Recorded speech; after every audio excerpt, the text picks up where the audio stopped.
अब हम यहाँ पर सीखते हैं नेक्स्ट ग्रुप जिसका नाम है नंबर ग्रुप।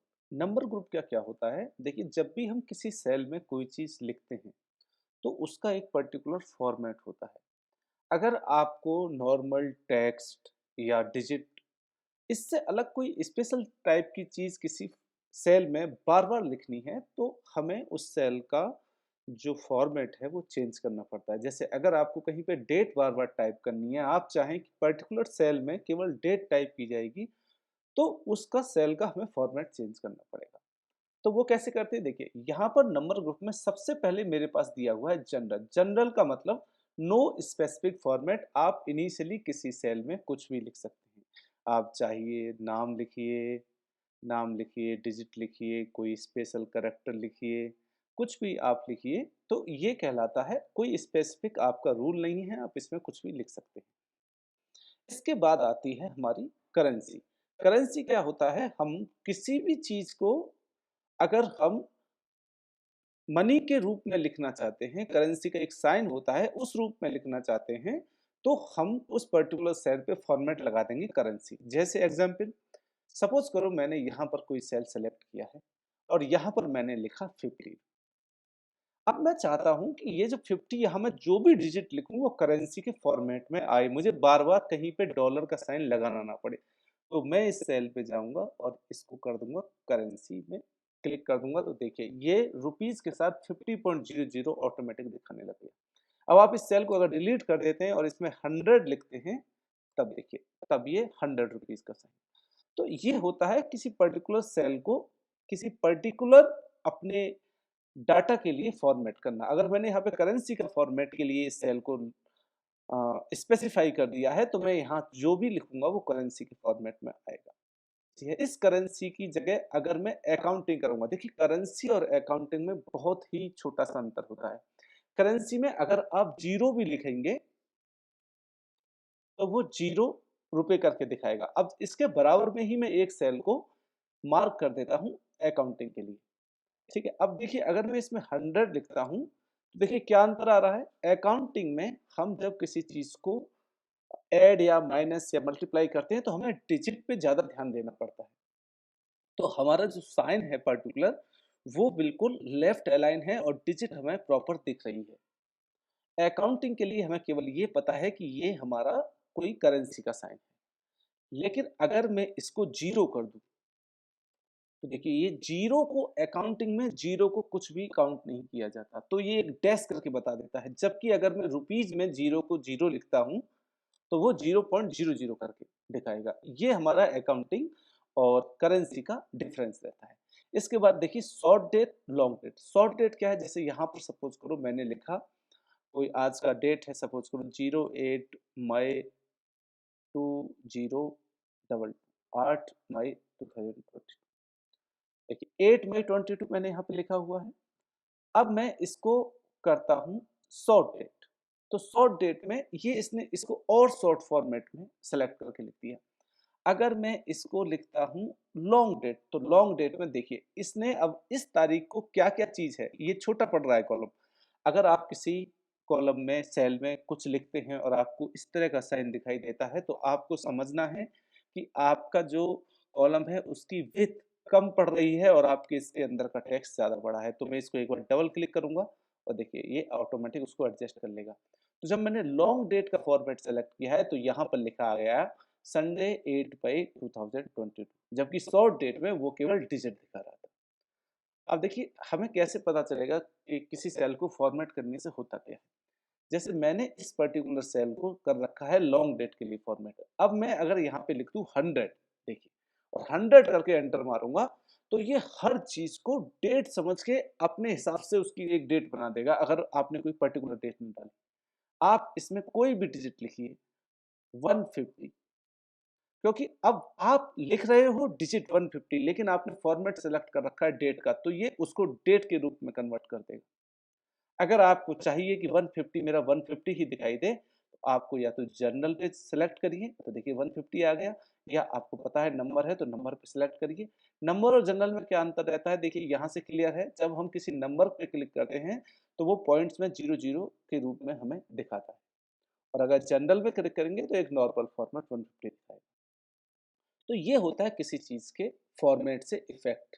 आपने जो फॉर्मेट लगा रखा है, उसमें आप जब आप डाटा एंट्री करेंगे, तो वो उसी फॉर्मेट में उसको कन्वर्ट करके रखेगा। उसके बाद टाइम, देखिए अब टाइम है, मैं टाइम को जैसे 150 मेरा डिजिट लिखा है, जैसे ही मैं टाइम को करूँगा, वो अपने हिसाब से उसके कॉरेस्पॉन्डेंस से एक टाइम दे देगा। जब उसको कुछ टाइम समझ में नहीं आएगा, तो वो 1200 से स्टार्ट कर देगा। ओके? अब अगर मैं प्रॉपर अगर कोई टाइम डालना चाहूँ, जैसे मैं लिखूँ 20 और कॉलम 00 और एएम। अब देखिए, ये समझ गया कि यहाँ पे ये टाइम की एंट्री करी गई है। और अगर मैं ऐसे ही कोई एंट्री 10 एंटर कर दूँ, तो उसको समझ में नहीं आएगा, वो 1200 से स्टार्ट कर देगा। तो ये फ़र्क होता है हमारे फॉर्मेट का। तो ये हमारा टाइम हो गया। परसेंटेज का क्या मतलब होता है? हर चीज़ को ये परसेंटेज में कन्वर्ट करके देखिए, अब हम समझ रहे थे जैसे टोटल मार्क्स यहाँ पे था हमारा, टोटल मार्क्स और यहाँ पे ऑब्टेन और यहाँ पे मुझे निकालनी है मेरी परसेंटेज। तो परसेंटेज मेरा टोटल मार्क्स सपोज़ करो मेरे हैं 500 और मुझे मिले हैं 300, तो यहाँ पे परसेंटेज क्या होगा? Is equal to this value divide by this. अब ये मेरी 0.6 आ गई और मुझे परसेंटेज निकालने के लिए जस्ट यहाँ पे जाके परसेंटेज का फॉर्मेट क्लिक करना है, तो ये परसेंटेज है। अब देखिए यहाँ पे आप सपोज़ करो 300 की जगह आपके 350 आए होते। जैसे ही मैं एंटर करूँगा, देखिए परसेंटेज अपने आप चेंज हो गया, 70 हो गया। अगर मैं यहाँ पे 200 मार्क्स आए होते तो देखिए 40%। इस तरह से हमारे परसेंटेज का फंक्शन काम करता है। और अगर आपको परसेंटेज हटा के इसको जनरल कर दोगे, तो देखिए ये 0.4 इसकी वैल्यू आ जाएगी। तो ये हमारे फॉर्मेट का फ़ायदा होता है। एक चीज़ हम समझते हैं, सपोज़ करो एक्सेल में आपने कई जगह पे अलग-अलग कहीं भी डाटा कर रखा है। अब आपको पता नहीं है आपने किस सेल में क्या फॉर्मेट लगाया है और आप सारी चीज़ों को एक साथ खत्म करना चाहते हैं। तो पूरी एक्सेल की सारी रोज़ और कॉलम को सेलेक्ट करने के लिए अगर आप पहले कॉलम और पहली रो के ऊपर जाएँगे, तो यहाँ पर देखिए एक अलग ही टाइप का आइकन बना हुआ है। जैसे ही मैं इसको क्लिक करूँगा, मेरी पूरी एक्सेल शीट सेलेक्ट हो जाएगी और एक साथ पूरी एक्सेल शीट सेलेक्ट होने के बाद अगर आप यहाँ पर जाते हैं क्लियर, देखिए ये लास्ट में यहाँ पर एक क्लियर का ऑप्शन आएगा। क्लियर में अगर आप क्लियर ऑल कर देते हैं, तो ये सारी चीज़ें फॉर्मेट, डिजिट सब एकदम क्लियर हो जाएगी। तो इस बटन का ये यूज़ है। ये सेलेक्ट ऑल बटन इसका नाम होता है। इसके बाद है फ्रैक्शन। सपोज़ करो आपने यहाँ पर लिख रखा है 0.5। अब आपको इसको फ्रैक्शन के रूप में देखना है कि 0.5 का मतलब क्या है? किसमें किसका डिवाइड किया गया था कि 0.5 आ गया? तो आप सीधे यहाँ पे फ्रैक्शन इसको इस सेल की फॉर्मेट को फ्रैक्शन कर दीजिए, तो देखिए 1/2 इसका वैल्यू आपको दिखाई देगी। इसी तरह से नेक्स्ट है हमारा साइंटिफिक। साइंटिफिक क्या होता है? हमें पावर के रूप में जब कोई चीज़ लिखी जाती है, तो उसको साइंटिफिक वैल्यू में दिखाते हैं। जैसे सपोज़ करो मेरे पास है 100। अब 100 का मतलब होता है 10 की पावर 2। तो अब अगर मुझे 100 को साइंटिफिक वे में इस सेल में देखना है, क्या मतलब है? तो मैं इसको साइंटिफिक वाला ऑप्शन सेलेक्ट करूँगा, तो ये मुझे दिखाएगा 1E प्लस 02। तो 1E प्लस 02 का मतलब यहाँ पर 1 इंटू इसका वैल्यू मतलब हो जाएगा 1 इंटू 10 की पावर 2। तो 10 की पावर 2 की वैल्यू 100 होती है। कि जब हम चीज़ें करते रहेंगे तब हमें पता चलेगा। अगर सपोज़ करो मेरे पास यहाँ पे 1000 होता, तो 1000 को अगर मैं स्पेसिफ़िक करता, मैं इसी जगह पे 1000 लिख देता हूँ, देखते हैं क्या बताएगा। तो ये 3 करके यहाँ पे दिखा देगा, 10 रेज़ की पावर 3। तो ये हमारा साइंटिफिक का मतलब हो गया। इसके बाद जो हमारा नेक्स्ट फॉर्मेट है, वो है टेक्स्ट। ये क्या होता है? ABC text. देखिए सपोज़ करो जब भी हम किसी सेल में कोई डिजिट लिखते हैं, तो वो हमेशा हमारे राइट अलाइन होती है, राइट साइड में अलाइन होती है। और अगर मैं कोई टेक्स्ट लिखता हूँ, तो वो मेरे लेफ्ट से अलाइन रहता है। लेकिन अगर मैं किसी सेल को फॉर्मेट दे दूँ एबीसी टेक्स्ट, तो ये क्या करेगा? उसको टेक्स्ट की तरह अलाइन कर देगा। देखिए जैसे ही मैं क्लिक करूँगा, 100 मेरा एबीसी की तरफ अलाइन हो जाएगा। बस इसका इतना ही अंतर होता है। इसके बाद देखिए हमारे पास यहाँ पर नीचे कुछ शॉर्टकट दिए गए हैं। जैसे ये पहला ऑप्शन है अकाउंटिंग का। अकाउंटिंग हम पहले पढ़ चुके हैं जनरल में भी। देखिए यहाँ पर नंबर, करेंसी और अकाउंटिंग। अकाउंटिंग में जब हम कोई चीज़ लिखते हैं तो जो मनी का जो साइन होता है, पैसे का जो साइन होता है, वो हमारे लेफ्ट साइड में आता है। जैसे सपोज़ करो मैं यहाँ पे लिखा हूँ 100, और 100 के बाद अगर इसको अकाउंटिंग को क्लिक कर दूँ, देखिए ये साइन हमारा इधर आ गया। सेम वे में यहाँ पे मैं 100 लिख रहा हूँ, और 100 के बाद इसको सिलेक्ट करके ये मैं क्लिक कर दूंगा, तो ये मेरा साइन इधर आ गया। तो ये इसी का शॉर्टकट है। इसके बाद यहाँ पर अगर मैं इसको ड्रॉप डाउन पे क्लिक कर लूँ, तो मुझे इसके अलावा मुझे ये करेंसी का कौन सा साइन चाहिए, मैं इसमें से भी सेलेक्ट कर सकता हूँ। अगर आपका कोई और ही अलग साइन है तो मोर अकाउंटिंग फॉर्मेट में जाके आप अपने अकाउंटिंग के फॉर्मेट को किस तरह से रखना है सिंबल, यहाँ से इतने सारे कंट्रियों के आपको सिंबल यहाँ पे अवेलेबल हैं। आपको जो रखना है वो आप यहाँ पे लिख सकते हैं। तो मैं इसको भी क्लोज कर दे रहा हूँ। इसके बाद देखिए परसेंटेज का यहाँ पे एक शॉर्टकट दे रखा है। किसी चीज़ को कॉमा के रूप में लिखना है, जैसे ये मैं यहाँ पे लिख देता हूँ 10, ये मैंने कोई डिजिट लिखी। अगर मैं इसको कॉमा वाला सेलेक्ट करता हूँ, तो अगर मैं यहाँ पे कॉमा कर दिया, अब मैं इसको ईज़िली पढ़ सकता हूँ। देखिए यहाँ पे 1000 हो गया, यहाँ पे 10,000, 1 लाख और ये 10 लाख मेरी वैल्यू हो गई।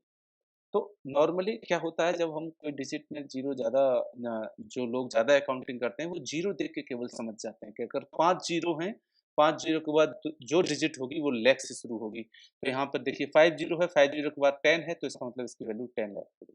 अगर यहाँ पे 5 ज़ीरो के बाद केवल यहाँ पे 1 होता तो इसका मतलब 1 लाख होगी। तो ये पढ़ने के लिए बड़ी आसानी से इनका यूज़ किया जाता है। इसके बाद देखिए यहाँ पर मेरे पास 2 ऑप्शन दिखाई दे रहे हैं, इंक्रीज़ डेसिमल और डिक्रीज़ डेसिमल। सपोज़ करो मेरे पास यहाँ पर कोई डिजिट लिखी हुई है 100।